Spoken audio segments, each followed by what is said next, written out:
Jai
पाणी घेऊन आता तोपर्यंत मी भाकरी करतो. एवढ्या वेळा भाकरीचा करायला आम्ही उगाच नदीला गेल्यानंतर ते एवढ्या भाकरी खांद्यावर घेऊन जाऊन बोट आम्हीच करायचा ते ठेवायचं. लहान मुलं संसाराचा आनंददायी खेळ करतात, मोठी माणसं संसाराचा खेळ खेळतो वापरतात. हे इतकं परिवर्तन असं कशामुळं होत जातं हे सर आपल्याला सांगतायत. काही कार्य असे असतात की ती केल्यामुळं कुठलाही आर्थिक फायदा होत नाही, कीर्ती प्रसिद्धी मिळत नाही, पण मनाला समाधान आणि आत्म्याला शांती मिळते. 3 दिवसाची व्याख्यान मला ही अशी आहे की मनाला समाधानी मिळतं आणि आपल्याला शांती मिळत असते. माझे आजोबा संत होते, त्यामुळे फार लहानपणापासून ज्ञानेश्वरीशी आणि इतर संतांशी मला संबंध आला. आमच्या इथे एक रामू चांगला नावाचा म्हातारा होता. तो या भजनामध्ये यायचा. त्याला अक्षराला काही शिक्षण नव्हतं, काही नव्हतं. अनेकांना माझ्या आजोबांना शिक्षण नव्हतं. तो घोड पूजे रूप घोड पूजे ध्यान हा आवाज म्हणायचा. पण म्हणताना त्याचे उच्चार घोड पूजे रूप घोड पूजे नाव घोडा घोडा. आणि कन्नड भाषा जी असायची ती म्हणायची हे नका कुदरीला शिकवा, तुकाराम मला कुदरीला बोलतो, नामदेव मला कुदरीला घोड्यावर गेले. पण उच्चार तुमचे काय असतात आत अंतकरणातून पाजणारा भाव असतो तो फार महत्त्वाचा. त्यामुळे त्यांच्या चेहऱ्यावरती जे आध्यात्मिक समाधान मिळायचं ते मला आज हे सगळं आठवत त्याचा मनाचा विचार. आता काल मला एक आलं आहे, पण पहिल्या दिवशी सरांचं ऐकलं तर मनाची किती सूक्ष्मपणे उकल केली काय, कांद्यासारखी पापुद्रा उडवून दाखवावा असं ते मन काय आणि का घसरगुंडी मानवी जीवनाची सुरू झाली. मला असं वाटतं कधी कधी मानवी जीवनाचा इतिहास म्हणजे शांती शोधाचा अपयशी प्रवास आहे. मी अपयशी म्हणतो याचं कारण काय, अजून आपल्याला शांतता लाभलेली नाही. मनाच्या शांतीसाठी आपण किती गोष्टी केल्या. मनाला शांती लावू दे म्हणून आपण मंदिर प्रार्थना यांचा शोध लावतो. देहाला शांती लावू दे म्हणून डॉक्टर दवाखाने औषध यांचा शोध घेतला. आत्म्याला शांती लावू दे म्हणून आपण अध्यात्माचा शोध घेतला. बुद्धीला शांती लावू दे म्हणून आपण लॉजिक गणित ग्रंथ यांचा सगळ्यांचा शोध लावतो. देहाला शांतीसाठी तुम्हाला भविष्यामध्ये शांती मिळू दे म्हणून आपण पैशाचा शोध लावतो. ज्याच्याकडे पैसा म्हणतो तो मला उद्याचे आणि एवढंच नंतर मेल्यानंतर शांती लावू दे म्हणून आपण आयुर्वेदाचा शोध लावतो. गेले तुम्हाला एवढे प्रयत्न करून सुद्धा आज माणूस शांत आहे का, समाधान आहे का, आणि ती अशांतता का कशासाठी आपल्या मनात निर्माण होतो ह्याचं विश्लेषण सर याच्यामध्ये करत आहे. मी 2 मिनिटं घेतो. बहिणाबाई चौधरी निरक्षर साहित्यिका होती, लिहिता वाचता काही नव्हतं, पण तोंडातून ते काम बसत आहे.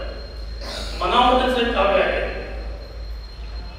की मन एवढं खसखशीचा दाना, खसखस असलेला दाना केवढा असतो एवढंच सूक्ष्म मन केवढं त्यात आभाळ नाही. एक क्षणात एवढं होतं तेवढं नंतर येतात.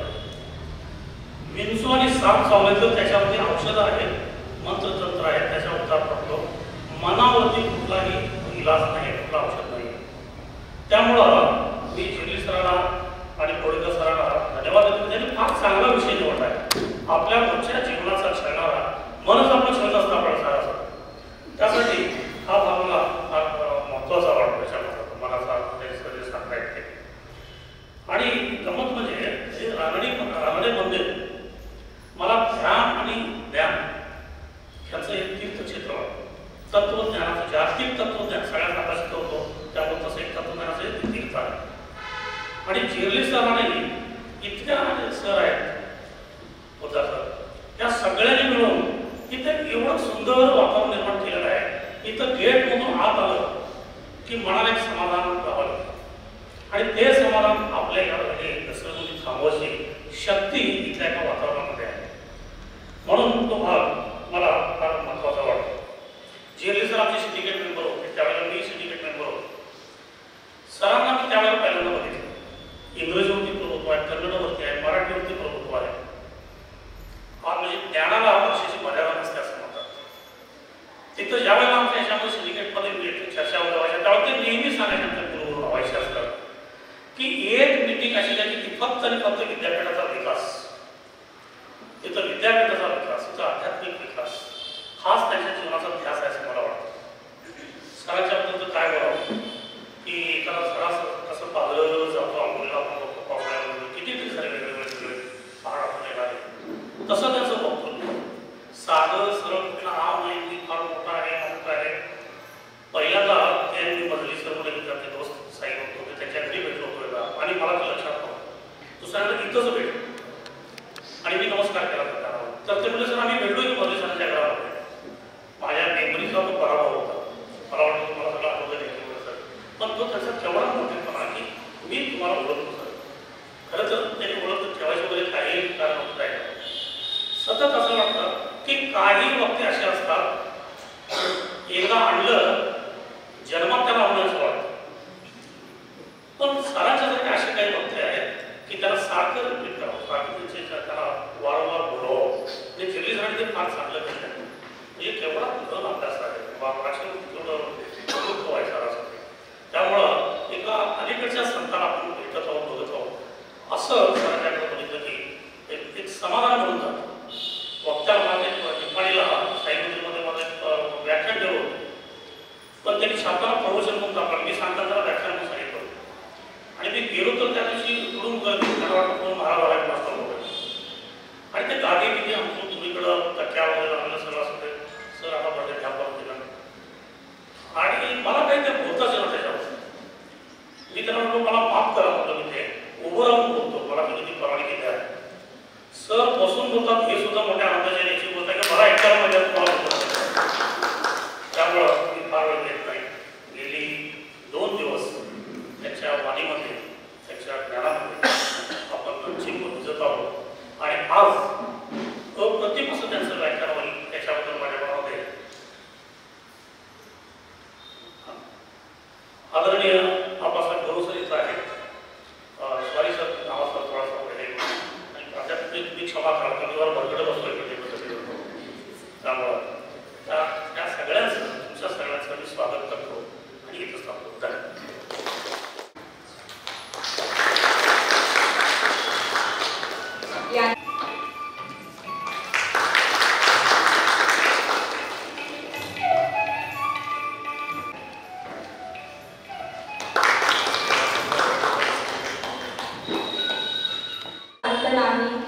परमेश्वर, त्यामुळे परमेश्वराशी नातं कधीही तोडू नका. जेव्हा मानवी जीवनाला अध्यात्माची जोड लागते तेव्हा ते आयुष्य खऱ्या अर्थाने समृद्ध होतं आणि याची प्रचिती याची अनुभूती गेले 2 दिवस सरांच्या व्याख्यानातून आपल्याला येत आहे. तर मी हवं श्री परुळेकर सरांना विनंती करते की त्यांनी आजच्या या व्याख्यानाला सुरुवात करावी.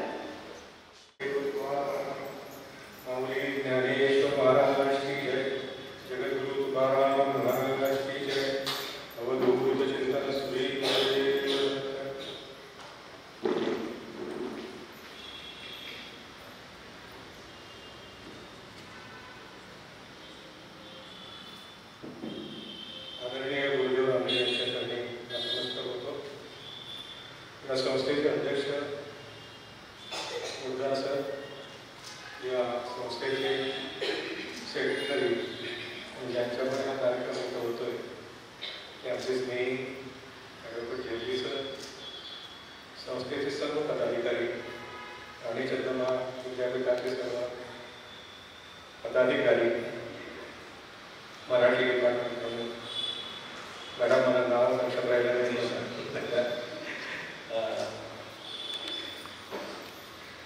आता ज्यांनी आपल्यासमोर इंट्रोडक्शन केलं ते आमचे ज्येष्ठ श्री डॉक्टर गायकवाड. माझे जवळचे काही स्नेही या कार्यक्रमात उपस्थित आहेत. दीपक पानसरे आहेत, अजित दाते आहेत, विनय दाते आहेत आणि इथं उपस्थित असलेले सर्व बंधूंनो आणि भगिनींनो, विषय आपण असा घेतला होता की मानवी मनाची घसरगुंडी, भगवद्गीता आणि संत काय सांगतात. या विषयाचं चिंतन आपण सुरू केलेलं होतं. थोडक्यामध्ये काही लोक काल आलेले होते आणि काही लोक आलेले म्हणजे थोडक्यात थोडा एक 5-10 मिनिटात आढावा ठेवतो की तुमच्यासमोर मी काय आतापर्यंत माहिती केलेली आहे. माणसाला सुख हवं असतं. प्रत्येक व्यक्ती सुखाच्या पाठीमागे धावत असते.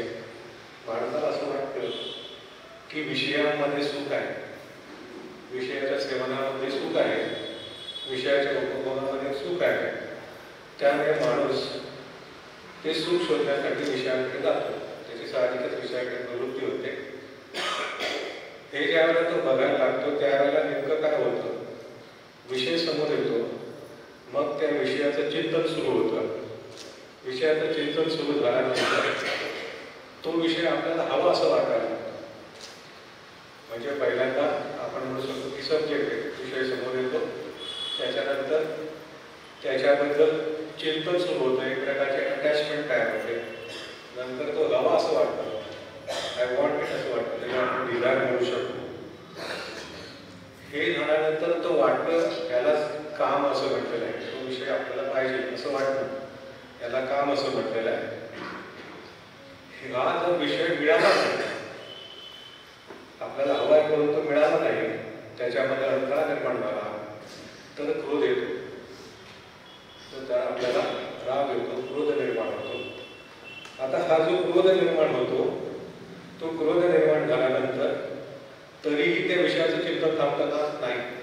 उलट असं वाटायला लागतं की तो आणखी मिळालाच पाहिजे. एका बाजूला राग येतो, मिळाला नाही, दुसऱ्या बाजूला तो पाहिजेच असं आपल्या मनाची अवस्था होते. आणि ह्या जे वाढायला लागते याच्यातून संमोहित अवस्था तयार होते, मोह निर्माण होतो. आणि मोह निर्माण झाला तर मोह निर्माण ज्यावेळेला होतो त्यावेळेला माणसाचं वास्तवाचं भान सुटतं. मोह हा काय आहे तर मोह स्वतःची स्वप्न निर्माण करू शकतो. मोह आपल्यासमोर स्वतंत्र स्वप्न निर्माण करू शकतो. तो प्रोजेक्टिंग आहे. त्यामुळे दिवा स्वप्नासारखं तो आपल्यासमोर स्वप्न निर्माण करतो. वास्तवापासून म्हणजे स्मृतीपासून तो दूर जातो. माणसाच्या स्मृती भ्रंश होतो, स्मृतीपासून दूर जातो. कारण स्मृती म्हणजे काय आहे, आपले फॅक्ट जे आहेत ते सगळे आपण ठेवलेले ते स्मृतीमध्ये असतात. त्याच्यापासून माणूस दूर जातो. ज्यावेळेला स्मृतीचा धागा तुमचा तुटतो त्यावेळेला खरी अडचण निर्माण होते. ते स्मृतीचा धागा तुटला की माणूसाची बुद्धी नाहीशी होते. म्हणजे माणूस सारासार विचार करू शकत नाही. आणि शेवटी आपण सारासार विचार करण्यासाठी आपल्यासमोर फॅक्ट पाहिजे, ट्रूथ पाहिजे. ते जर आपल्यासमोर नसेल, त्याचा धागा तुटला तर माणूस सारासार विचार करू शकत नाही. आणि ज्या वेळेला माणसाची सारासार विचार करण्याची जी शक्ती आहे तीच नष्ट होते, त्यावेळेला माणूस संपतो असं भगवद्गीता सांगते. आता हे 2 श्लोकामध्ये भगवद्गीतेमध्ये सांगितलेलं आहे. ध्यायतो विषयान संगः संगे स्थित्युपजायते संगात संजायते कामः कामात क्रोधोपजायते क्रोधात भवति सम्मोहः सम्मोहात् स्मृतिविभ्रमः स्मृतिभ्रंशात् बुद्धिनाशो बुद्धिनाशात् प्रणश्यति. असा अनुवाद जो गीताईमध्ये विनोबांनी केलेला आहे तो असा आहे की विषयांचे करी ध्यान त्याचा तो संग लागला संगातुनी कुठे काम क्रोध कामात ठेविला क्रोधातुनी जडे मोह मोहाने स्मृती रोखली स्मृती रोखे बुद्धिनाश म्हणजे आत्मनाशकी. माणसाच्या मानवी मनाची जी घसरगुंडी आहे त्याची स्टेप बाय स्टेप सगळी त्यांनी स्टेप्स तुमच्या समोर सांगितलेले आहे. अर्थात हे जे घडतं ते अत्यंत वेगाने घडतं. म्हणजे त्यामुळे मी शब्द असा वापरला की ते केवळ स्टेअरकेस नाही, तर घसरगुंडी आहे. तुम्ही एखादी पायरी सुटल्यानंतर घसरून सरळ खाली येतात, पटकन ते घडतं. आणि त्यामुळे मानवी त्याची जी विचार करण्याची जी आहे ते ती गमवत असतो. आपण जर विचार केला तर आपल्या लक्षात येईल की ह्या सगळ्या सृष्टीमध्ये मानव हा एका प्रकारे अत्यंत दुबळा आहे. म्हणजे आपण जर बघितलं तर आपल्याकडे काही गेंड्यासारखी ताकद नाही किंवा हत्तीसारखी आपल्याकडे ताकद नाही. आपण हरणासारखं वेगाने पळायला त्याला येत नाही किंवा चित्त्यासारखा झडप आपल्याला घालता येऊ शकत नाही. आपण जर विचार केला तर पक्ष्यासारखं आपण उडायला येत नाही आणि माशासारखं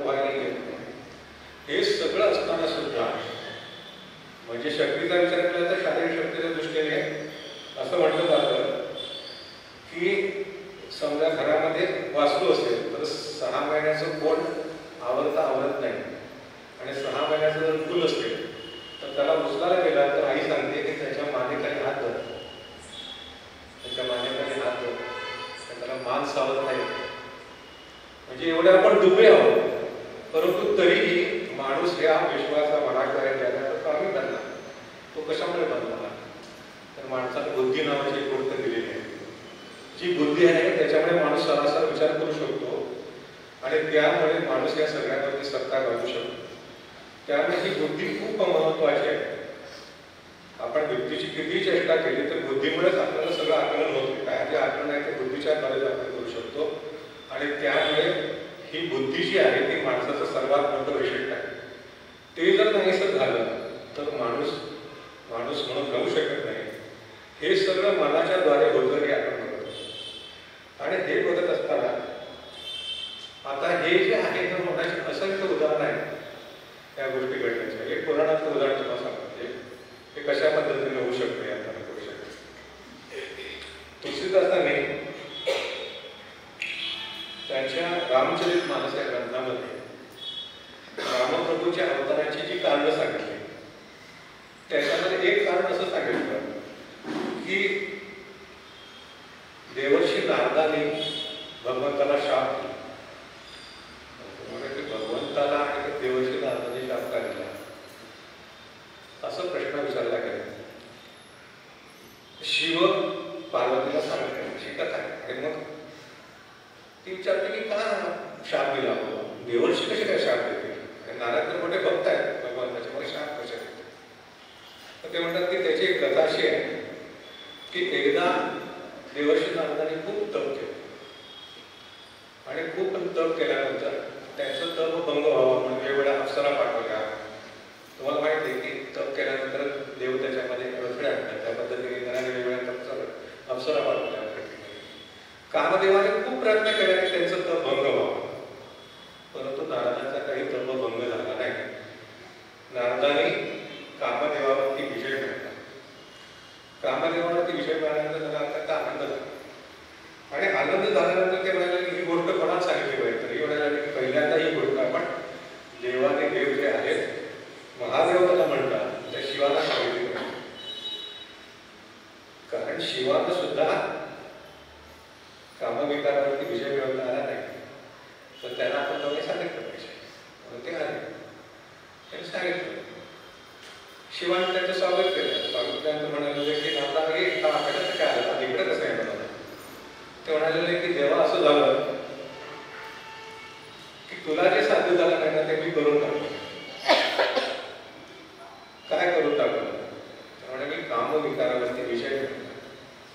अरे मग म्हणजे फार छान झालं. आणि मग त्यांनी सांगितलं कसा मी मिळवला हे खूप छान सांगितलं असतो. फक्त एवढंच कर की हे जे आहे ना ते भगवान विष्णूला मात्र सांगू नका. हे भगवान विष्णूला काही सांगू नका. ते काय भगवान हे आणि तुझ्या पुढचं केलं, भगवान विष्णूला काही सांगू नका. आता कसं आहे की कुठलीही गोष्ट तुम्ही करू नका असं तर कोणी सांगितलं.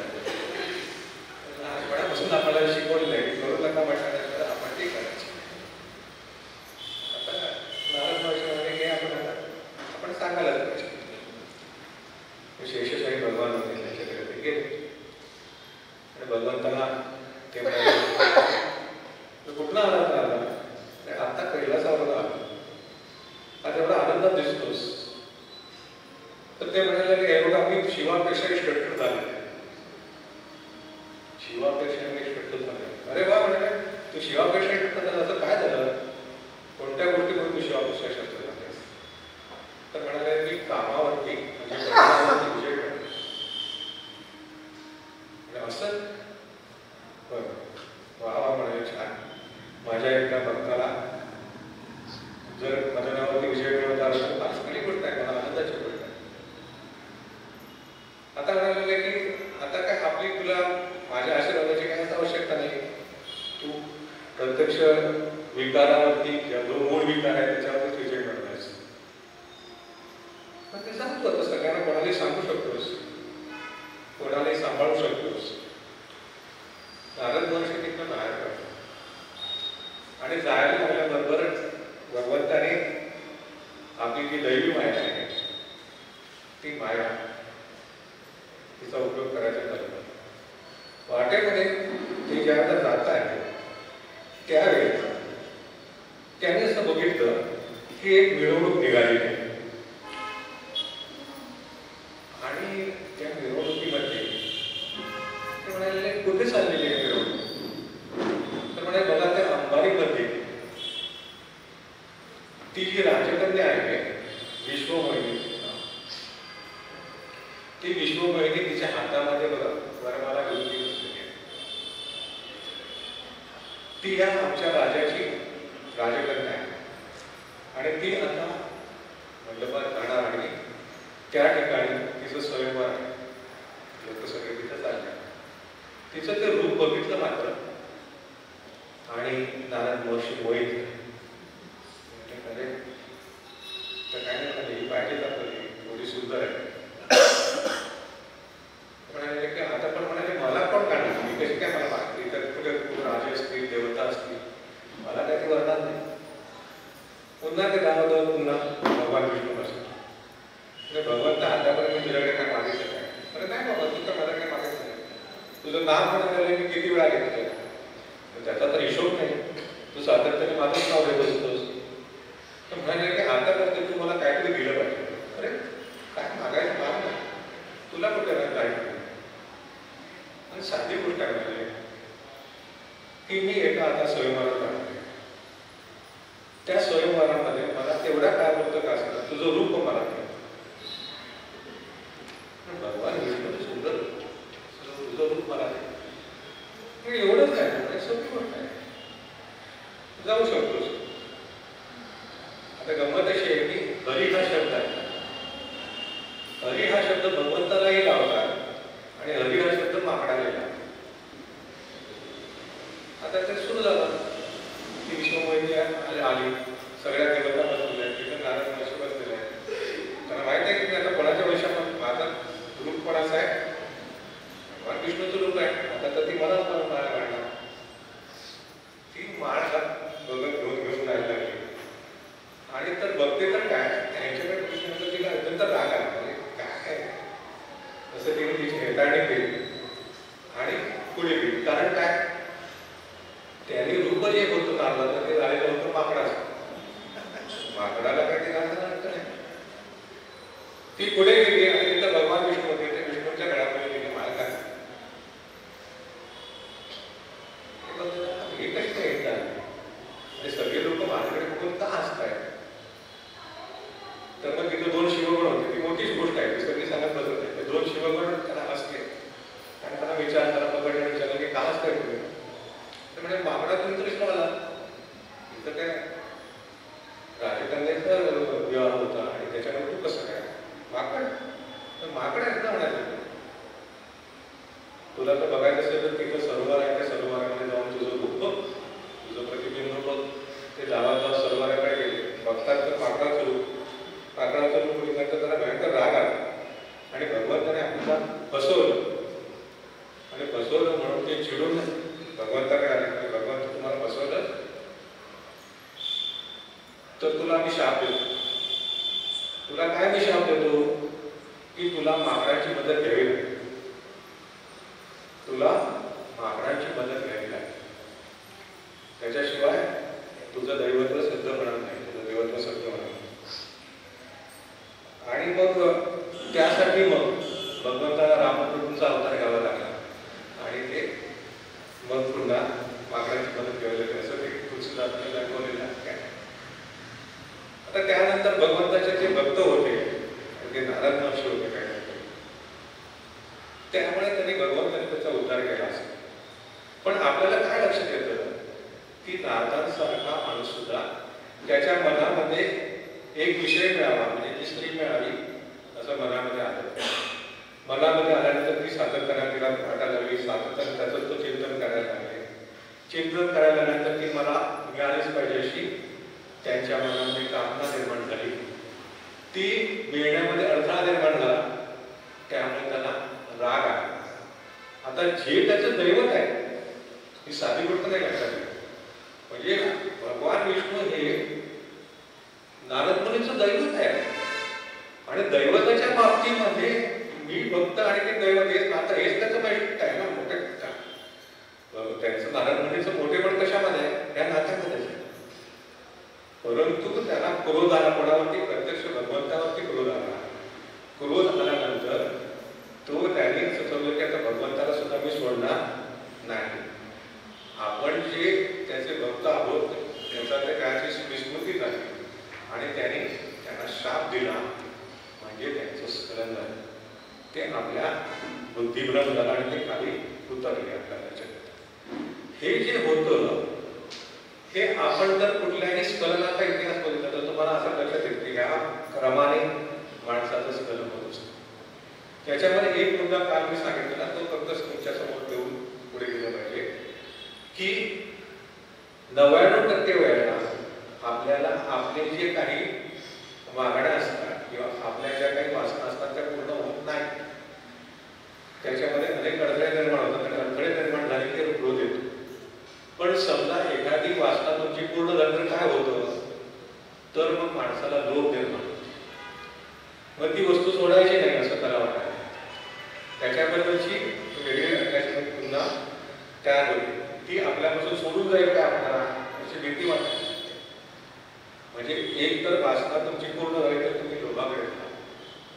लोभातून पुन्हा संमोहन होईल किंवा तुम्हाला कामना पूर्ण झाली तर क्रोधाकडे जा.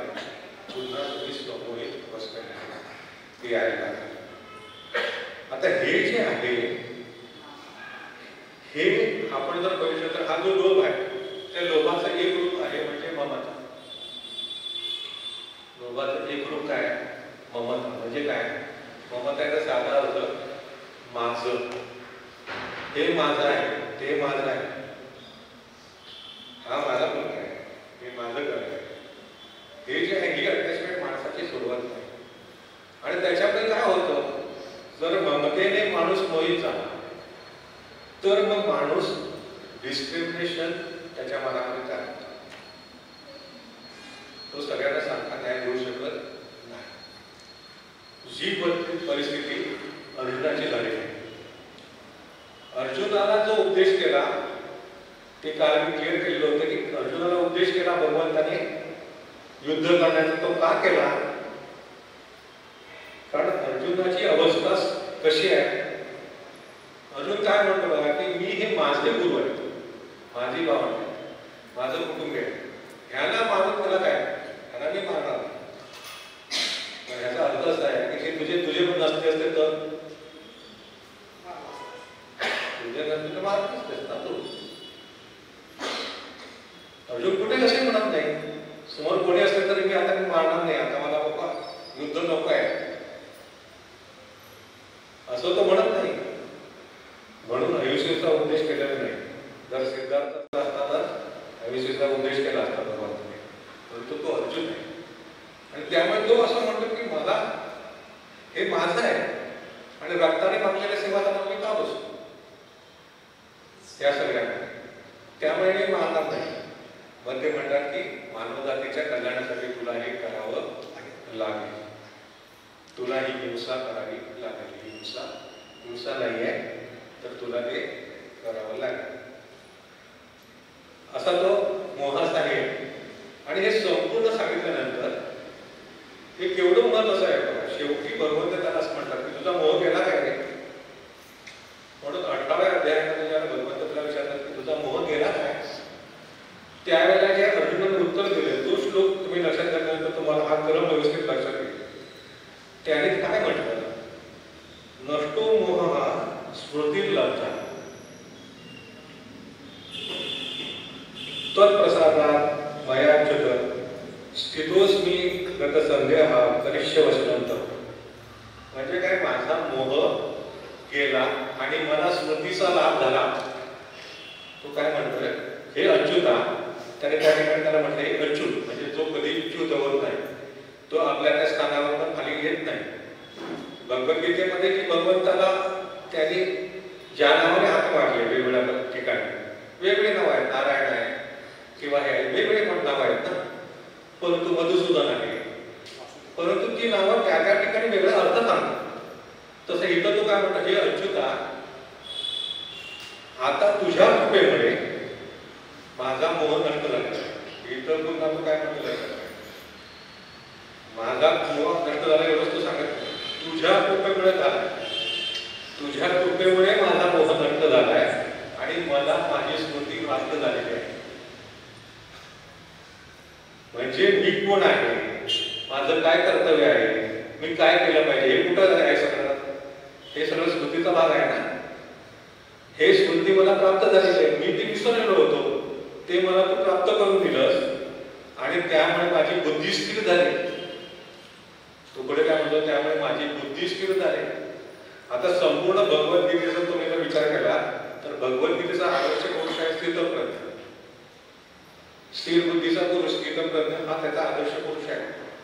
आणि त्यामुळे तो म्हणतो, माझी स्थिती आता स्थिर झालेली आहे, आता मला सगळे सारखे आहे आणि आता तू सांगते ते मी करेन, तू सांगशील ते मी करायला तयार आहे, तू सांगशील ते मी करेन, तू सांगेल त्याप्रमाणे मी वागायला तयार आहे. हे जे आहे म्हणजे तोच क्रम हे सुद्धा लावतो. उलटा आला इथे क्रम. अर्जुनावरती काय झालं, आता उलटा क्रम आला, श्रुतीकडून तो तिथं गेला. आता आपल्याला असं लक्षात येतं की संपूर्ण भगवद्गीतेमध्ये मनाचे जे विकार आहेत त्याचे चिंतन खूप ठिकाणी आहे. मग ते दैविक आसुरी संपत्तीमध्ये आलं, त्याच्यामध्ये आहे खूप ठिकाणी. परंतु त्यातही काम, क्रोध आणि लोभ ह्यांना खूप महत्व दिले. काम क्रोधाचं रिलेशन काय हे आपण बघितलं. काम आणि क्रोधाबरोबर त्यांनी लोभालाही महत्व दिले. हे तीन विकार हे अत्यंत भयानक आहेत. म्हणून पुन्हा 18 अध्यायात भगवंताने असं सांगितलंय की काम, क्रोध आणि लोभ ही तीन नरकाची द्वार आहेत. म्हणजे आधी एकदा सांगितलं की माणूस पाप का करतो, अत्यंत सज्जन माणूस किंवा त्यात सगळं ज्ञान आहे, ज्ञानी माणूस सुद्धा पाप का करतो, तर काम आणि क्रोधामुळे करतो, असं 13व्या अध्यायात सांगितलं. आणि पुन्हा 18व्या अध्यायात सांगितलं की काम, क्रोध, लोभ हे तीन नरकाचे द्वार. थोडस पुढे तुम्ही चिंतन केलं, तुमच्या असं लक्षात येईल की तुम्ही नरक नावाची गोष्ट काही वेगळी नाही, तो काही वेगळा लोक आयुष्यातली गोष्ट नाही. आपण ज्या वेळेला ह्या विकाराच्या आधीन होतो त्यामुळे आपण नरकातच, तोच नरक आहे. तुम्ही ज्या वेळेला ह्या विकाराच्या अधीन होता त्यावेळेला नरकामध्ये तुम्ही प्रवेश करता.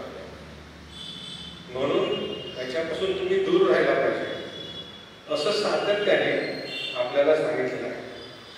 आणि हे सांगत असताना त्यामुळे आपण संवाद केलेला आहे. आता ह्याच्यामध्ये आपण काय करू शकतो हा महत्वाचा मुद्दा आहे. आता तेवढा मुद्दा होता पण ही घसरगुंडी आहे, कळलं आपल्याला. याच्यात सुटका कशी करून घ्यायची महत्वाचं आहे ना. हे कशासाठी आहे हे सगळं होतं.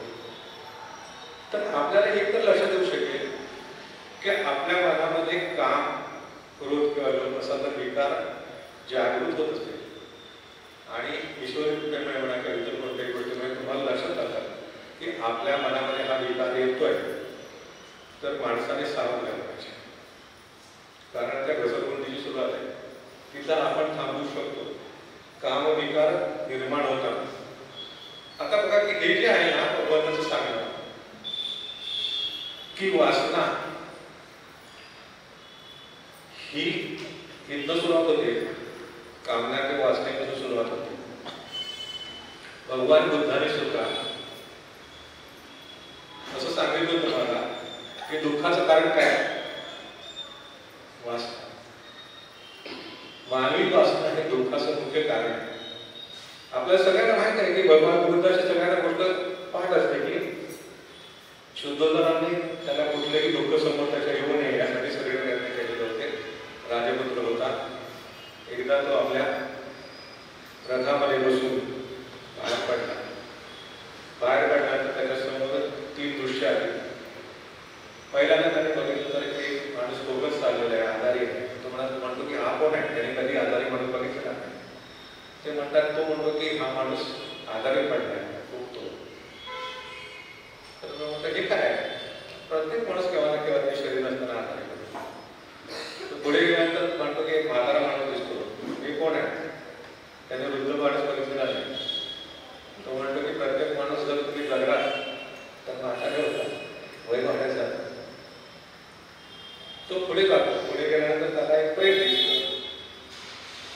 दिसतं मी विचारतो की हे काय, तर म्हणतो प्रत्येक माणसाला जायचं. कोणी असला तरी आपल्याला ह्याच मार्गाने शेवटी जावं लागतं. तो घरी येतो आणि तो म्हणतो की मानवी जीवन हे दुःखाने भरलेलं आहे. आणि मग त्या दुःखावरती उपाय काय आहे, हे दुःख काय आहे, ते कुठनं येतं आणि ह्याच्यावरती उपाय काय आहे हे शोधण्यासाठी तो बाहेर येतो. तो बाहेर पडतो आणि त्याने तो मार्ग निवडून काढतो.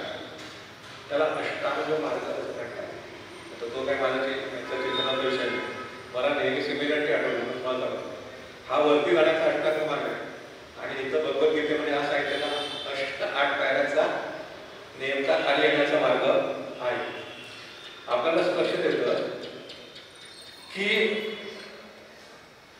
एकदा असं घडलं पुढे की भगवान बुद्ध आपल्या शिष्यांबरोबर चाललेले होते. तर त्यांचा एक शिष्य होता. तो त्यांना असा प्रश्न विचारतो, भगवान तथागत, मी तुमच्याबरोबर गेली 6 महिने वर्षभर तुमच्याबरोबर आहे, तुमच्यावर चालत आहे. तुम्ही मला काय सांगत नाही, मला काहीतरी ज्ञान द्या. तुला काय सांगू, मी तुला काय सांगेन असं म्हटलं का? नाही म्हणजे तुम्ही काय सांगत नाही. आत्मा असतो काय, देव असतो काय, स्वर्ग कुठे असतो, मोक्ष कुठे असतो, काय होतं माणसाचं, हे तुम्ही काय सांगत नाही. तर ते म्हणाले की हे बघ, तुला मी एक प्रश्न विचार. म्हणायला लागले की समजा जंगलामध्ये 2 मित्र चालले आहेत आणि मित्र त्याला तर तिकडनं एक सणसणीत बाण आला आणि मित्राला ऐकायला लागला. बाण त्याला घुसला आणि तो तळमळत खाली पडला. तर बरोबरच्या माणसाने काय केलं पाहिजे, त्याने असं बघायला पाहिजे की बाण कुठल्या दिशेने आला, त्याला दिसत कुठली आहे, कुठल्या पक्षाची लावली, हा बाण कशाचा बनलेला आहे याची चर्चा करायची काय नाही. काय करायला पाहिजे, तर बाण काढायला पाहिजे, त्याला पहिल्यांदा वाचवायचा प्रयत्न करायला पाहिजे त्याची. तर तो म्हणाले हे सगळं आहे की नाही मला माहित नाही, पण जगामध्ये दुःख आहे मला दिसतंय ना समोर. मला हे आत्माजित नाही, कशाला मला चर्चा पाहिजे, दुःख मला दिसतंय समोर. तर हे दुःख जे आहे त्याच्या निवारणाचा मी प्रयत्न करायचा की चर्चा करायची. मी तुला हे सांगणार नाही की हे कशामुळे झालं, पण मी तुला हे सांगू शकतो की दुःख निर्माण होतं त्याचं कारण मानवी असणं आहे.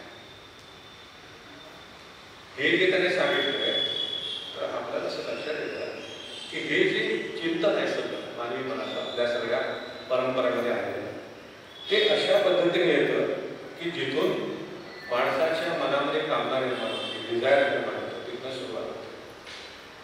म्हणून माणसाने पहिल्यांदा हितच पकडलं तर आपण हे बीज आहे, हे बीजानंतर हा सगळा विस्तार होतो. म्हणजे समजा तुम्हाला ते नाहीसं करायचं असेल तर कुठं पकडलं पाहिजे, त्याचा उद्या वृक्ष झाल्यानंतर तुम्ही किती छाटले, तुम्ही फांद्या छाटताय तरी बोट राहू शकता, बोट छाटताय तरी मुळं राहू शकता. मुळं किती पसरलेले असतील हे माहीत नाही. त्या वृक्ष वाढल्यानंतर त्याचे आणखी किती त्याला मुळं फळफळ आले आणि त्याच्यापासून आणखी किती बीज निर्माण झाले हे काहीच माहित नाही. म्हणून बीजावस्थेमध्ये तुमची जर वासना असते तिथं जर तुम्ही समजू शकता ती जर आपण पकडू शकतो आणि त्याच्याबद्दल दूर जाऊ शकतो तर नक्कीच आहे. तिथंच आपण ते बीज जर नाही केलं तर पुढे वासना निर्माण होण्याचे प्रश्न. म्हणजे हे काही छान आहे, सोड दिलं त्याच्यामध्ये काय. आता ह्या सगळ्यामध्ये जी महत्वाची गोष्ट आहे की त्याच्यामध्ये तुम्ही अडकू नका. त्याच्यामध्ये वाटलं छान आहे, ओके मिळालं छान आहे, नाही मिळालं तरी छान आहे. आता बघा काय होतं नेमकं, राग काय येतो माणसाला, क्रोधावरती आपण त्याला विचार करतो का राग येतो. माणसाची अपेक्षा कशा पद्धतीची असते, मला हे मिळालंच पाहिजे, मला माझा त्याने सन्मान केलाच पाहिजे, मी तुमच्याशी चांगला वागलो म्हणून तुम्ही माझ्याशी चांगलं वागलंच पाहिजे. आता हे सहज म्हणून मी तुमच्याशी चांगलं वागलो तुम्ही माझ्याशी चांगलं वागलो, त्याच्याबद्दल काही अपेक्षा आहे काय ठीक आहे.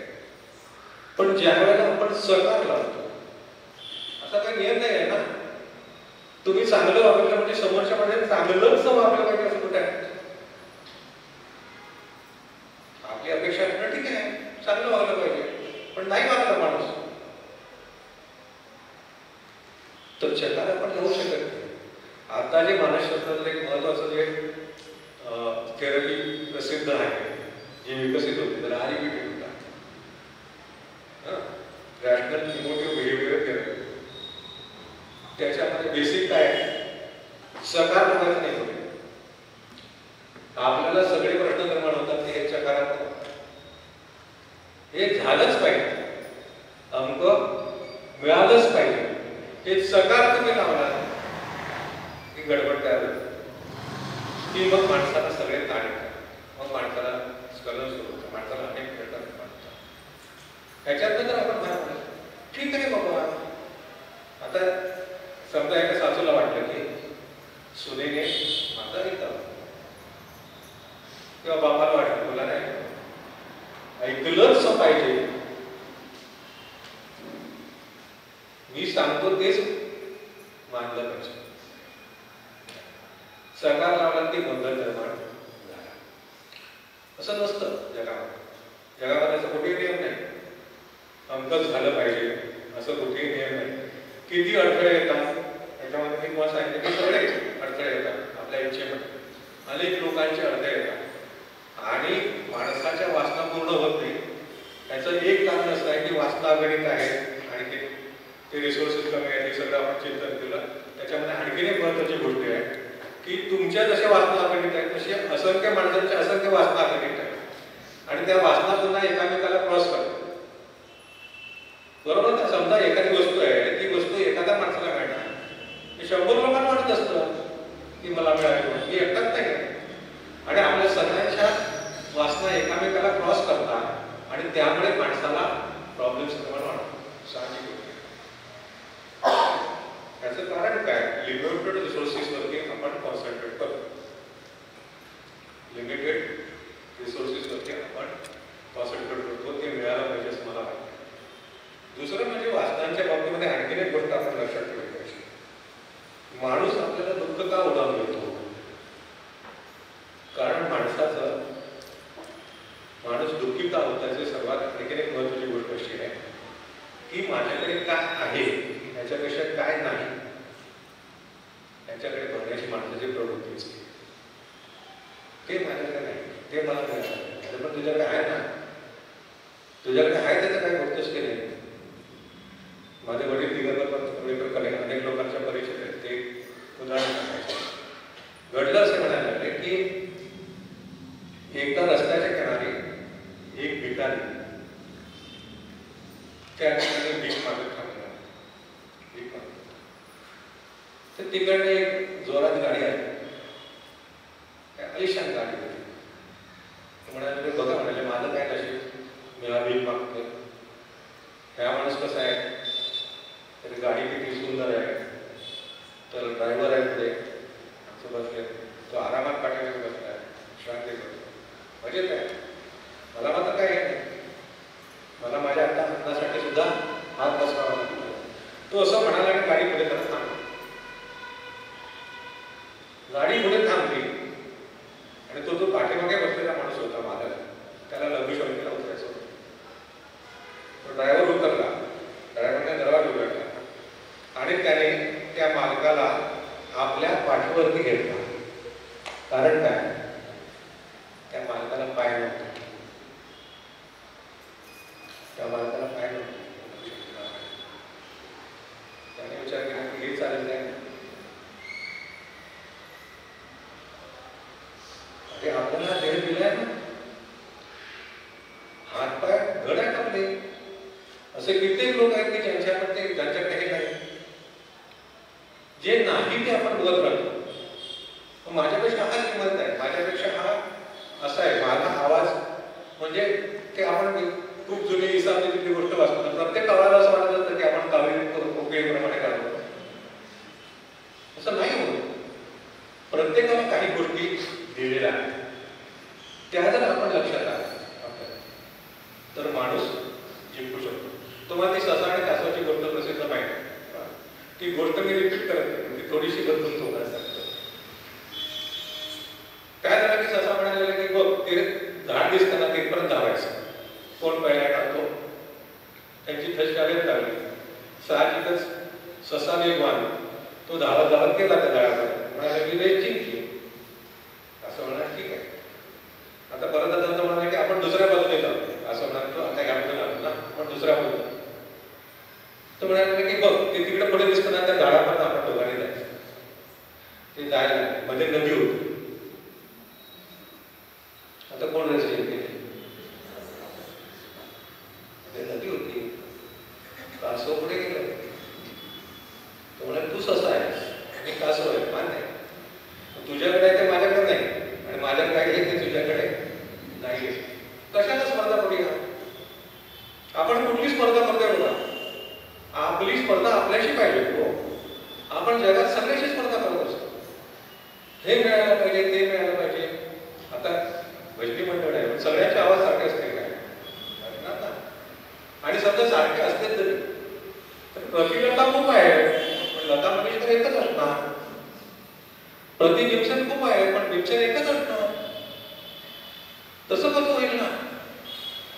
म्हणजे हे जे गुण आहेत, मला हे गणामध्ये खूप छान आठवलं की भीमसेन जोशींचा संतवाणीचा कार्यक्रम इथंच मी बेळगावमध्ये तो कलामंदिरला तो कार्यक्रम झाला होता. आणि तो कलामंदिरचा जो कार्यक्रम होता, त्या कार्यक्रमाला निवेदन करायला वसंत बाबा होते. कार्यक्रमाचं निवेदन कोणी केलं? वसंत बाबांनी केलं. भीमसेन अभंगवाणी केलं. तर ते गाताना त्यांनी कानोबा तुझी घोंगडीच कानवली हा अभंग म्हटलं. तो अभंग सांगताना अर्थात बापटच नाही, बापटाने एवढं सुंदर वर्णन केलं की भगवंताकडे जे 6 गोंडे म्हणजे 6 जे षडगुण ऐश्वर संपन्न भगवान आहे तो कसा आहे आणि त्याचे गुण कसे आहेत. आणि माझ्याकडे काही नाही. माऊलीची भूमिका काय आहे की अरे देवा तुझ्याकडे हे गुण आहेत, पण मी बघ मी दरिद्री आहे, माझी घोंगडी आहे ती फाटलेली आहे, तुझी षडगुण संपन्न अशी घोंगडी आहे, ती घोंगडी मला दे ना, तुझी घोंगडी चांगली.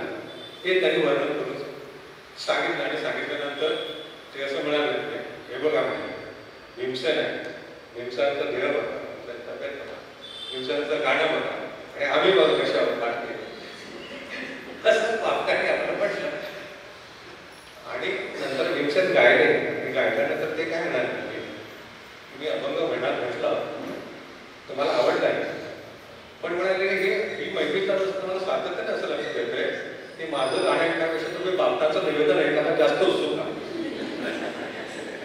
की माझ्याकडे हे सगळं आहे, पण बापटाचं आपले शब्द सामर्थ्य माझ्याकडे नाही. माझ्याकडे आहे त्यांच्याकडे नाही.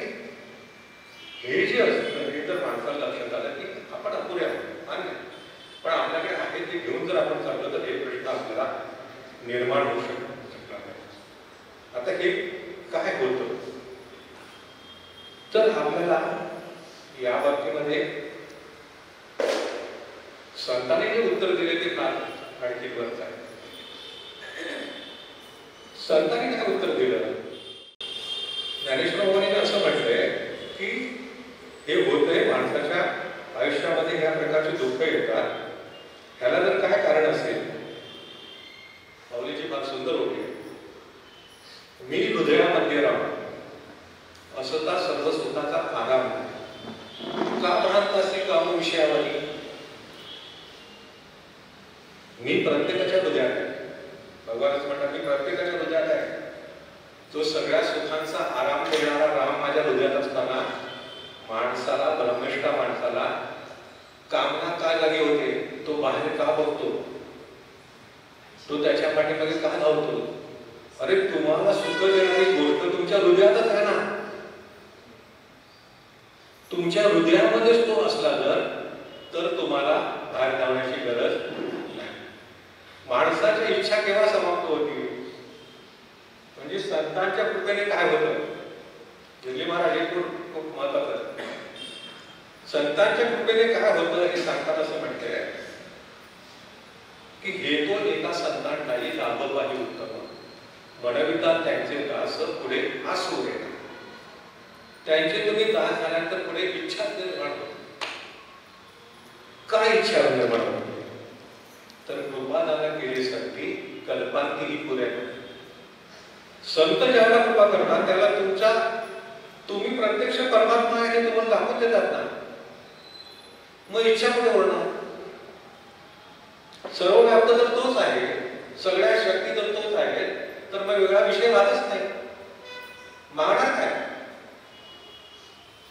वेगळं काही मागण्याचं राहतच नाही ना. जे जे काही दिसतंय ते सगळं काय, ते त्याचं स्वरूप आहे. ते स्वरूप आहे आणि त्याकडे जाण्याचे वेगवेगळे मार्ग आहेत. तो राम जो आहे तो आपल्याकडे, आपल्या हृदयामध्ये आहे. माणसाचं होते अडचण काय होते माणसाच्या लक्षात की माणसाची जी ज्ञानेंद्रिय आहे ती सगळी ज्ञानेंद्रिय अशी सगळ्या जगाकडे उघडतात. ती गैरमुख आहे सगळी. आणि आपलं जे सुख आहे ते अंतर्मुख आहे. ते बहिर्मुखामध्ये तुम्ही किती शोधलं तरी तुम्हाला सुख मिळणार नाही. तुम्ही किती प्रयत्न करा, तुमच्या अंतरंगामधलं सुख तोपर्यंत तुम्हाला सांगा, तोपर्यंत तुम्ही त्याच्या पाठीमध्ये राहत नाही. काश्मीरमध्ये एक सुफी संत होऊन गेले, राबियांचं नाव. मी थोडं 10-15 करीत आलेला. राबिया नावाचे एक प्रसिद्ध संत होते. ही जी राबिया आहे ती राबिया लोक म्हणजे काय खोली आहे, राबिया तो पगली आहे असं ते म्हणायचे. मात्र होती. एकदा काय झालं तर अशी संध्याकाळची वेळ, ती आपल्या अंगणामध्ये काहीतरी शोधत होती. तर राबिया काय ढूंढ रही है? अरे मेरे अश्वटी गुम हो गई, माझी अश्वटी कुठेतरी पडलेली शोधते. अश्वटी म्हणजे तिकडचं ताण ते शोधते. म्हणाले की दुःख शोधायला लागले, तिला मदत करायला शोधताय तिच्या अश्वटी. थोडा वेळ झाला, कुठे सापडेना. राबिया भिन्न नाही, तुम्हारी अश्वटी किधर गुम हो गई, कुठं हरवली ती? म्हणाले की वो तो अंदर गुम हो गई. ती कुठं हरवली? आतमध्ये. अरे तू क्या पगली है क्या? अश्वटी घूम किधर होगी? अंदर. तुम ढूंढ रहे हो? तर ती म्हणते की मैं पगली नहीं हूं, आप पगले हो. तुम्हारा खजाना अंदर है, तुम ढूंढ रहे हो बाहर. तुम सब लोग, तुम्हारा खजाना तुम्हारे अंदर है, तुम ढूंढ रहे हो बाहर. हे जे आहे आपल्या आतमध्ये आहे. आपण जर बाहेर शोधायला लागलो तर तो मिळणार नाही. हा जो आपला आतमध्ये आहे त्याचा शोध सगळ्या संतांनी सगळ्या मार्गाने सांगितलं. मी पटापट फक्त तुम्हाला उभ्या सांगतो, तुमच्या लक्षात येईल. ज्ञानेश्वर माऊलींची हा सिद्धांत आहे. ज्ञानेश्वर माऊली हे विश्व माया स्वरूप मानत नाही. ज्ञानेश्वर माऊली म्हणतात की विश्व म्हणजे परमात्माच आहे, परमात्माच प्रगट झालेला आहे. म्हणून त्यांनी आपलं बसायला सुद्धा विश्वात्मक देवाकडे मागितलं. काही जण असं म्हणतात की ज्ञानेश्वर माऊली शंकराचार्याचं तत्वज्ञान सांगितलं. नाही, शंकराचार्य विश्वात्मक देवाकडे कधीही बसायला मागू शकत नाही. कारण विश्व म्हणजे माया आहे, ते कसे काय त्याच्याकडे बसायला? हे जे आहे त्याला चित्तविलासवाद असं म्हणतात. ते काय चर्चेचा विषय नाही, आपण लक्षात घ्या. म्हणून ज्ञानेश्वर माऊली काय सांगितलं? ज्ञान कोणाला प्राप्त झालंय ते सांगतात. ज्ञानेश्वर माऊली असं सांगतात, अवघे विश्वची माझे घर, ऐसी मती ज्याची स्थिर. पुन्हा चित्तप्रज्ञा स्थिर बुद्धी. अवघे विश्वचे माझे घर, ऐसी मती जयाची स्थिर. किंबहुना चराचर आपणच झाला, आपणच चराचर झालेला आहे. हा त्यांचा ज्ञानयोग झाला. कर्मयोगामध्ये काय सांगतात की दया सर्वात्मका ईश्वरा, स्वकर्म कुसुमाची करुणिया वीरा, पूजा केली होय अपारा तुषा लागली. तो सर्वात्मक ईश्वर आहे, त्याची मी माझ्या स्वकर्माने पूजा करतो आणि तो माझ्यावरती प्रसन्न होतो, असं त्यांनी तिथं म्हटलं. भक्ती योगाची तर ज्ञानेश्वर माऊलीची व्याख्या अत्यंत प्रसिद्ध आहे. जे जे भेटे भूत ते ते माने जे भगवंत, हा भक्तियोग निश्चित जाणा माझा. हे जे भेटे तो परमात्माच आहे हे तू मान, म्हणजे भक्तियोगाने जायला येईल. मग हे करण्याचा मार्ग काय आहे? तर हे करण्याचा मार्ग असा आहे की तू मनही मीची करी, माझे भजने प्रेम करी, सर्वत्र नमस्कारी मध्ये सगळीकडे तोच आहे. आपल्याला आतमधला मला तो सापडला हे कसं ओळखायचं? तर सर्वत्र मला तोच दिसायला लागला, आणि सर्वत्र मला जर तोच दिसायला लागला तर माझ्या मनात विकार कसा निर्माण? दोन असतील तर भांडण आहे, दोन असतील तर सगळ्या चर्चा आहे, दोन असतील तर मागणी आहे. सर्वत्र तोच आहे म्हटलं तर काही मागण्याचा प्रश्नच निर्माण होऊ शकत नाही. म्हणून जो प्रसंग त्याच्या जन्मामध्ये लहानपणी आला तो ताटीचा अभंग जे आहे त्याच्यामध्ये मुक्ताबाई असं म्हणते की विश्वपट ब्रह्मदोरा ताटी उडे नाम. म्हणजे विश्वाचा हा जो पट आहे, म्हणजे जे वस्त्र आहे, त्या वस्त्राचा दोरा कुठला आहे तर ब्रह्म हा त्याचा दोरा आहे. म्हणजे विश्व हे ब्रह्मात्मकच आहे, दुसरं काही नाही. आणि म्हणून त्याने तिने ज्यावेळेला ते रागावले तेव्हा ज्ञानेश्वर माऊलींना असं विचारलं, रागे भरावे कवनासी आपण ब्रह्म सर्वदेशी, सर्व तर तुम्हीच आहात ना, कोणाला रागवता? हे जे आहे ह्याच्याकडे जाण्याची साधना म्हणजे अध्यात्म. ह्याच्याकडे जाण्याची साधना म्हणजे आपण आपला मन समजून घेऊन त्याच्यावरती विजय मिळवण्याचा प्रयत्न. ही जी साधना आहे ती कशी करायची? तर मन हे मीची करी असं त्यांनी सांगितलेलं आहे. आता याच्यामध्ये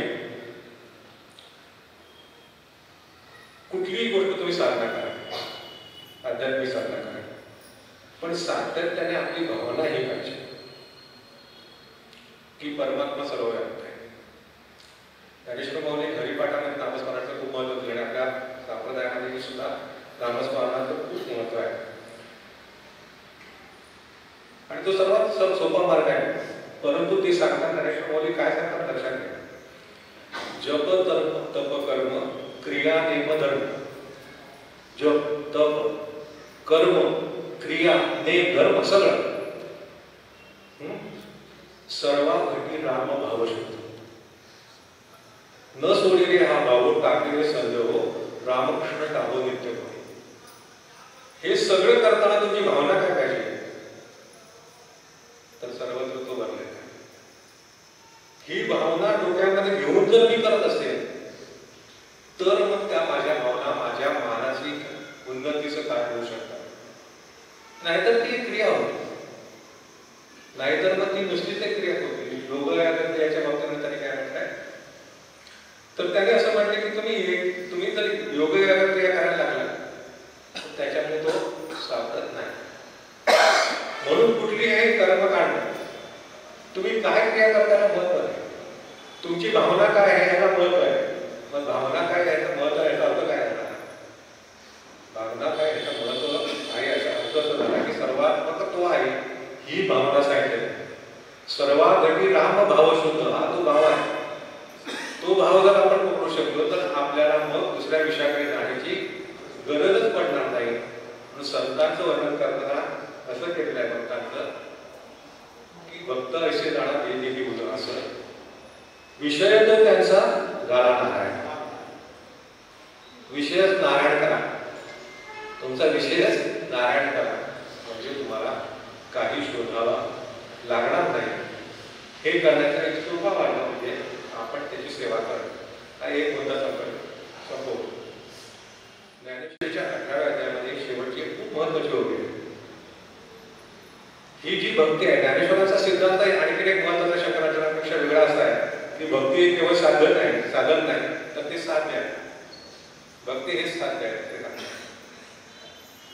मग आपण तर म्हणतो की परमात्मा आणि एकच असं तर तुमचं तत्वज्ञान सांगतात. ज्ञानेश्वरांचं तत्वज्ञान असं सांगतात अद्वैतापर्यंत आणि मी एकच. मग भक्ती कशी करायची? अमृतालापणामध्ये त्यांनी दाखला असा दिलाय की एकाच डोंगरामधून देऊळ भक्त आणि हे देव निर्माण होऊ शकतात का? मग हा भक्तीचा व्यवहार काय करणार नाही. पण ते सांगताना ज्ञानेश्वर माऊलींनी मग असं सांगितलं मग काय कर मीच होऊन पांडवा तरी ती माझी सेवा. आणि त्याने असं सांगितलंय की हे एक एक शिकवू काय, हे एक एक तुला काय शिकवू आपण. सेवकपणा आपुली आहे पुरवणी येणं सर्वही मी सेवेची. म्हणजे काय सर्वत्र तोच भरलेला आहे. आता व्यवस्थित लक्षात घ्या सर्वत्र तोच भरलेला आहे. सेवकपणा आपला ठेव त्याच्यामधला सेवकपणाला करायचा मला काय स्वतःला सेवक. तुम्हाला जर बघतोय तर तुम्ही स्वतः सेवक बनवा. आणि तुम्ही सोडून जेव्हा तो असेल त्या सगळ्यांना सेवे बनवा. ती भक्ती आहे. म्हणजे त्याची सेवा करणं म्हणजे भक्ती आहे. त्याला रामकृष्ण परमहंस असं म्हणतात की शिव भावे जीव शिवा, शिव भावे जीव शिवा. विवेकानंदांचं जे सगळं तत्वज्ञान आहे ते असं म्हणतात की मी त्या परमेश्वराचा उपासक आहे ज्याला लोक दरिद्र नारायण म्हणतात, ज्याला लोक दरिद्र नारायण म्हणतात. हे सगळं जे आहे त्याच्यामध्ये म्हणून त्या समाजाशी जोडून मिळणं, त्याची सेवा करणं हा भक्तीचा मार्ग आहे. त्याला तो बसाक्रमाने काय पुढे काय भक्ती कशी म्हणतात तर त्याची सेवा करणं हा मार्ग आपल्याला त्यांनी सांगितला आहे. आणि ह्या मार्गाने जर आपण चालायला लागलो तर निश्चितच आपल्याला ह्या घसरगुंडीच्या मार्गावर जाण्याची काही आवश्यकता पडणार नाही असं संतांनी आपल्याला सांगितलंय. आज या ठिकाणी आपण सगळ्यांनी बोलवलं देवरी सरांच्या पण सुद्धा आम्हाला येता याची पुन्हा एकदा संधी मिळाली आणि गुरुदेवांची सेवा करण्याची संधी मिळाली. जी काही सेवा त्या संतांनी करून घेतली त्यांच्या कृपेने सेवा झाली, त्यांच्या चरणी अर्पण करतो. आपण सगळ्यांना ऐकून या ठिकाणी आला आणि या आनंदामध्ये सहभागी झाला म्हणून तुमचे आभार मानून टाकतो. धन्यवाद. बोला पुंडलिक श्री ज्ञानदेव माऊली ज्ञानेश्वर महाराज की गुरु तुकाराम महाराज की अवधूत चिंता श्री गुरुदेव दत्त विठ्ठल.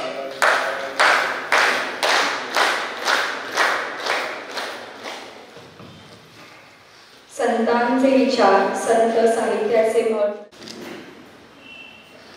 CCPRचे अध्यक्ष पोद्दार साहेब, त्याचबरोबर ॲडव्होकेट देवरी साहेब, राणी चंद्रमाला विद्यापीठाच्या मराठी विभागाच्या प्राध्यापिका मनीषा नेसरकर, माझे मित्र प्राध्यापक गायकवाड, त्याचबरोबर इथे उपस्थित असलेली माझी मित्रमंडळी, भजनी मंडळ आणि या व्याख्यानाचे प्रमुख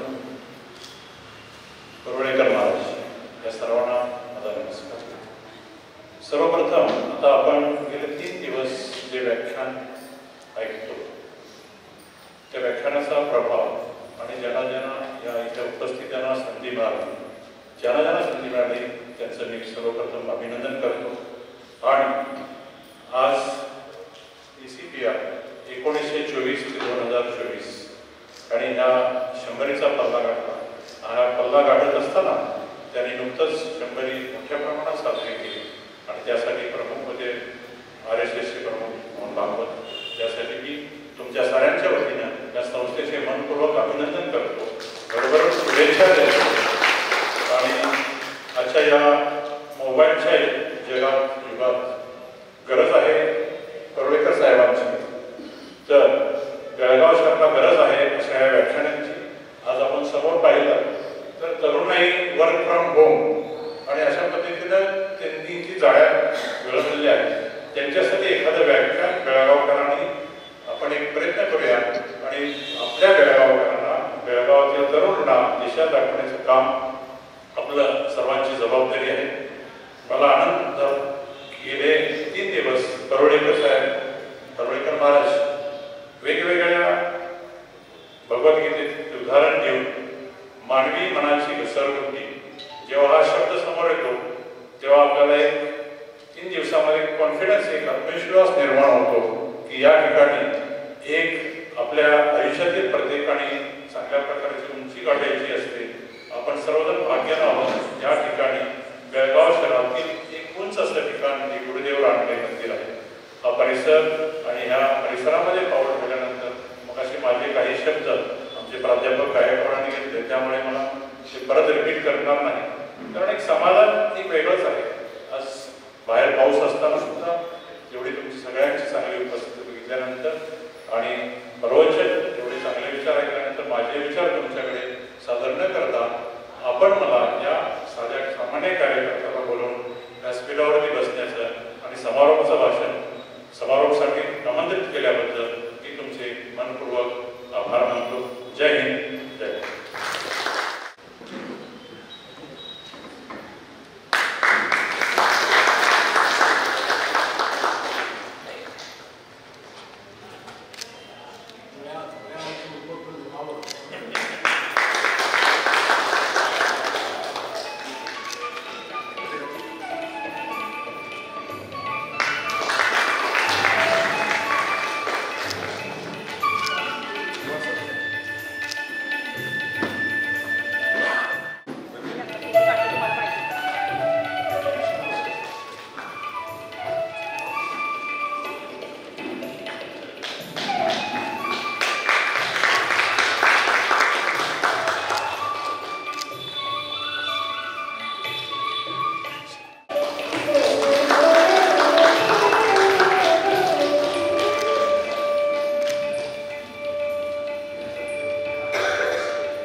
दोन्ही भजनी मंडळांसाठी जोरदार टाळ्या होऊ दे.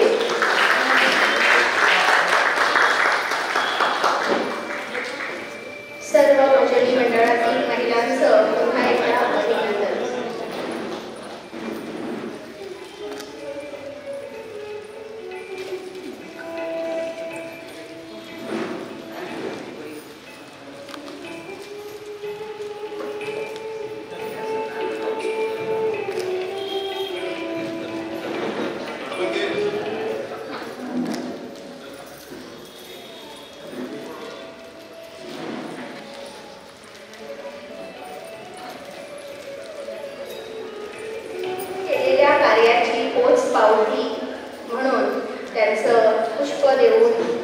त्यांचा पुष्प देऊन सन्मान करणं इथं आपल्याला ACPRच्या मनाचा मोठे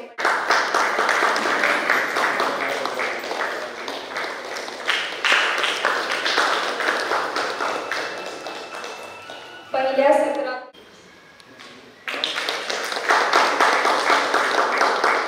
आजचं सूत्रसंचालन सलोनी शिवराज पाटील यांचाही इथे सन्मान होत आहे. सलोनी शिवराज पाटील. आपल्या राष्ट्र उभारणीमध्ये ती चांगलं काम करेल अशी मी अपेक्षा बाळगून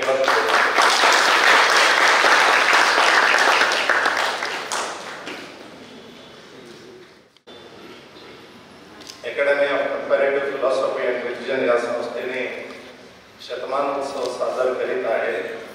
फ्रॉम 1/8/2024 टू 1/8/25 पर्यंत हे कार्यक्रम होणार आहे. आणि ॲक्च्युअली दिगंबर सर परोळकर सराला मी फार दिवस झालं होतं पाठीमध्ये लागलं होतं, सर तुम्ही यायला पाहिजे म्हणून. आणि योगायोगाने आणि चन्नम्मा युनिव्हर्सिटीचं ते सहयोग आम्हाला मिळालं. आणि व्हाईस चान्सलर त्यागराज सर आणि मनीषा मॅडम आणि त्यांच्यासह सगळं students, PhD students, they have become part of this particular great program. I really express my thanks to university also. आणि in the month of February मध्ये नॅशनल कॉन्फरन्स होणार आहे.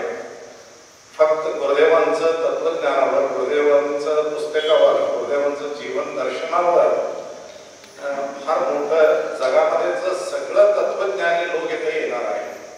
मुंबईवरून येईल, पुन्हा बॉम्बे, अलाहाबाद, सगळीकडून चेन्नई, बँगलोर, गोवा, केयुडी, धारवाड सगळीकडून लोक येणार आहे. ते बी मी सगळं प्रसिद्धी पेपर थ्रू करेल. तर काय झाले, बेळगाव हे एवढं सुंदर नगर आणि अध्यात्माचं केंद्र म्हटलं तर बेळगाव आहे कर्नाटकामध्ये. आणि अगोदरपासून इथं भाषा आणि धर्माचं वर उठून अध्यात्माचं चिंतन होतात हे फार मोठी गोष्ट आहे. आणि गुरुदेवांचं हेच एक हेतू होतं की बाबा हे संस्था इट इज नॉट सपोर्टिंग और अडव्होकेटिंग एनी वन रिलिजन और वन संप्रदाय. One world, one God, one humanity. One world, one God, one humanity is the basic theme of this institution. Anybody on the earth, anybody from any religion, from any philosophy, from any caste, any sampradaya can come if he is interested in understanding the ultimate reality, what we call as a God, is most welcoming. Hence, गुरुदेवांचं एक वाक्य मी सांगायचं इच्छा करतो की child of god's creation I from today also is nameless and religionless. जेव्हा मुलांनी ही जगाला येतात त्याला नाव बी नाही आणि धर्म बी नाही, पण त्याला नाव आम्ही देतो आणि धर्म बी आम्ही देतो. मग नंतर ते कंपार्टमेंटलायझेशन चालू होतात आणि असं युद्ध चालू आहे, रशिया युक्रेन युद्ध चालू आहे, अजून काश्मीरमध्ये टेररिझम कमी होत नाही आहे आणि पॅलेस्टिनियन युद्ध होत आहे, इस्रायल युद्ध होत आहे. म्हटलं तर जगामध्ये एवढं लोक एवढं वाईट काम करत आहेत. They don't have any rational thinking itself. Other day Parolekar said one thing, human being is a rational animal he said human being is not a rational animal. If he would be a rational animal, he would have not done like this. He would not have done like this. This was his contention. Hence, Idi Zagala, for the entire world existence and survival, Gurudev's philosophy is going to help to calm down all these terrorism and all these invasions going on. Hence, this particular institution appears to be a platform wherein the entire world community is appreciating, and after 1st, 2nd and 3rd of August Karyakram, the global leaders who have seen, heard the lectures of Mohanji Bhagwat, Satsang Chalakji, everybody is so aghast that RSSG, being a rightist thinker, can come to a rational mysticism founder, that is Gurudev Dr. R.D. Rangade, and is speaking about religion, speaking about humanity, speaking about one religion, one God, one humanity. It has become a great thing. Hence, I request all the persons who are attending this particular 3 days lectures, feel free to come to this institution. It is your institution. सगळं मिळून हे संस्था पुढे घेऊन जायचं आहे आणि मुलासाठी तर फार उपयुक्त संस्था आहे. Hence we are only promoting here for students understanding and reading, introspection and Aham Brahmasmi ऊपर सरांनी फार सुंदर आणि शंकराचार्याच्या बद्दल मी ऐकून फार एकदम थट्ट बसलो. I never heard about that particular thing, how Gnaneshwar's thinking goes on and how Adya Shankaracharya's thinking is. Hence, I am really grateful, sir, for having given us a great time and delivering such a beautiful and devotional lecture for 3 days. Thank you. गेले 3 दिवस हरिभक्तपरायण देवदत्त परुळेकर सरांनी आपल्याला भारावून टाकलं. ही वास्तूच अशी आहे की आत आलं की आपण मंत्रमुग्ध होतो. कुठलाही एक धर्म किंवा कुठलीही एक जातपात असं न करताच तुम्ही इथं जर संतांचे फोटो बघितले तर ते कुठल्या एका विशिष्ट जाती धर्माचे नाही आहेत. संपूर्ण विश्व कवेत घेतलेली ही संस्था आहे. आत्ताच जिवली सर म्हणाले की बेळगाव हे आध्यात्मिक केंद्र आहे. मला असं वाटतं की गुरुदेव रानडे मंदिर हे बेळगावचं आध्यात्मिक केंद्र आहे. त्यामुळं इथं आपल्या सर्वांना भरकटलेल्या लोकांना निश्चितच मार्ग मिळत असतो. अगदी 3 दिवस आपण बघतो आहोत साहित्य संगीत याचा एक उत्सव आपल्याला दिसतो. संस्कृतमध्ये एक सुभाषित आहे, साहित्य संगीत कलाविहीन साक्षात पशु पुच्छ विषाणहीन. म्हणजे साहित्य संगीत कलेशिवाय माणूस हा शेपूट नसलेल्या प्राण्यासारखा आहे. तर आपल्याला जर माणूस म्हणून जगायचं आहे तर या सगळ्याची आपल्याला गरज आहे. ती गरज इथं गुरुदेव रानडे मंदिर कित्येक वर्षापासून भागवत आहे आणि भागवत राहील. आता शतक महोत्सवी वर्षानिमित्त अनेक कार्यक्रम इथे होणार आहे. सर्वांसाठी ही मेजवानी आहे. सगळ्यांनी इथं त्याचा आवर्जून लाभ घ्यायचा आहे. तर या 3 दिवसाच्या कार्यक्रमात ज्यांनी सहभागी होऊन हा कार्यक्रम यशस्वी करण्यासाठी मदत केली, हातभार लावला, त्या सगळ्यांचे आभार मी इथे मानते आहे. सर्वप्रथम आपल्या सुमधुर भजनानं गेले 2 दिवस ज्यांनी हे वातावरण भारून टाकलं, ती 2 भजनी मंडळं, श्री ज्ञानेश्वरी महिला भजनी मंडळ वडगाव बेळगावी आणि संत मुक्ताई महिला भजनी मंडळ भारतनगर बेळगावी या भगिनींचे खूप खूप आभार. त्यानंतर आजचे व्याख्याते हरिभक्तपरायण देवदत्त दिगंबर परुळेकर सरांनी रोज एक आपल्याला उच्चतम असा विचार दिला.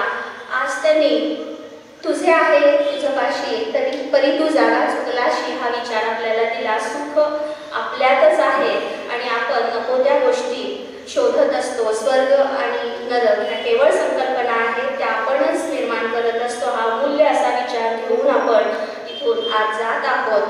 तर 3 दिवस अतिशय सन्मार्गाला लावलं याबद्दल ACPR आणि मराठी विभाग आणि बेळगावकरांच्या वतीनं मी सर मनापासून तुमचे आभार मानते.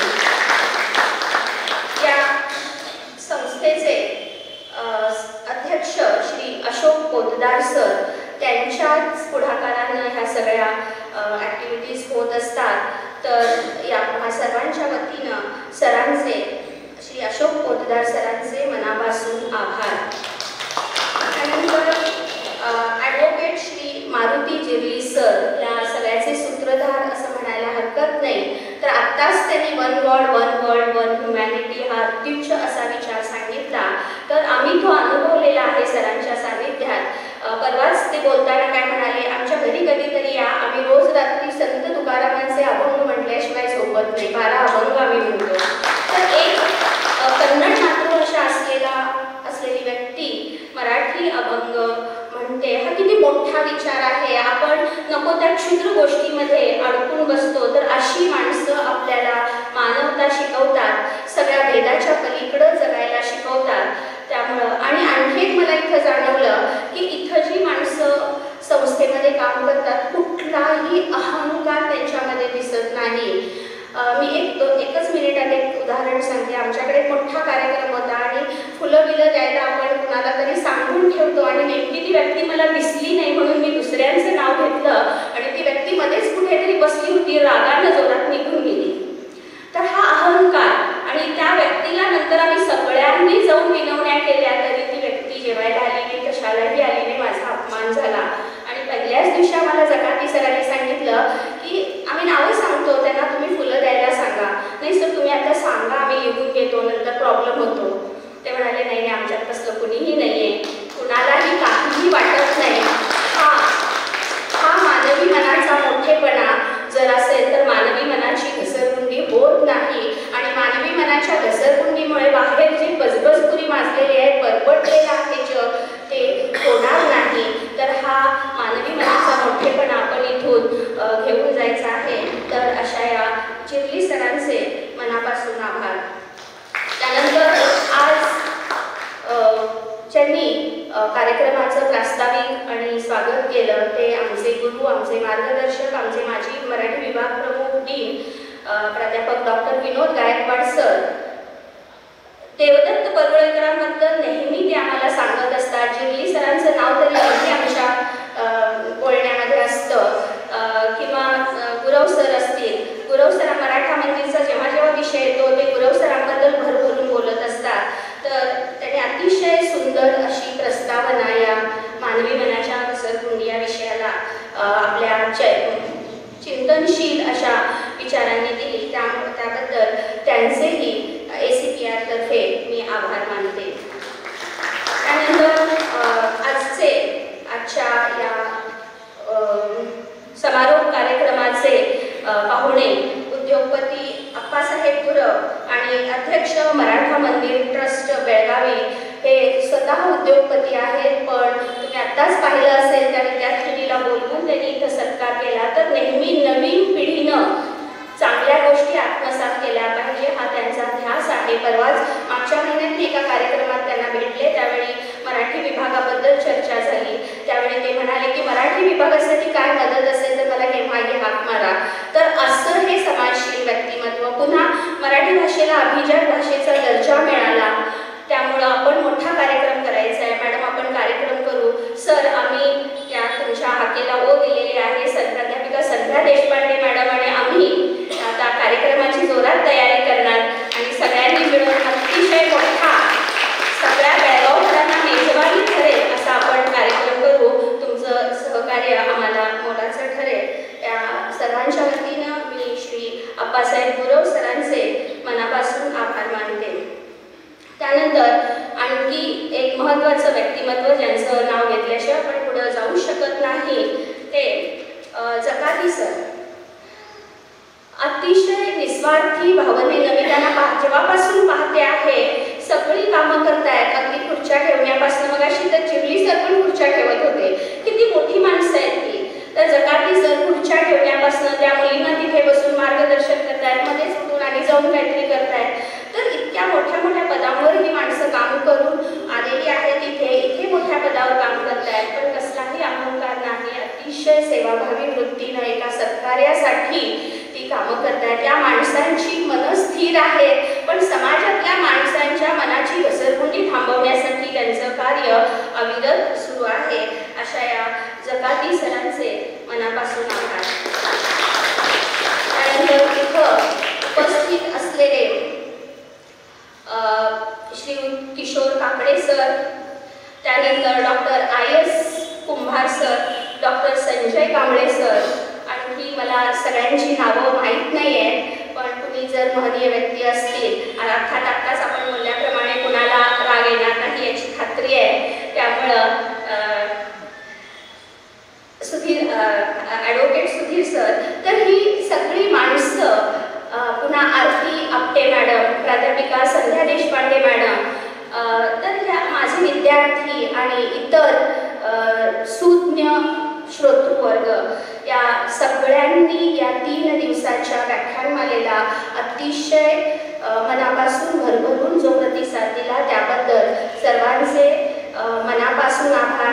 त्यानंतर फोटोग्राफी, व्हिडिओग्राफी करणारे आमचे मित्र, आमच्या 3 दिवस सूत्रसंचालन करणाऱ्या विद्यार्थिनी, त्यानंतर साऊंड सिस्टीम सांभाळणारे आमचे बंधू, या सगळ्यांचे अतिशय मनापासून आभार. आणि अनवधानानं कोणाचं नाव जर राहिलं असेल तर क्षमा. आणि इथंच थांबते. पुन्हा आपण या अतिशय चांगल्या अशा उपक्रमांमधून असा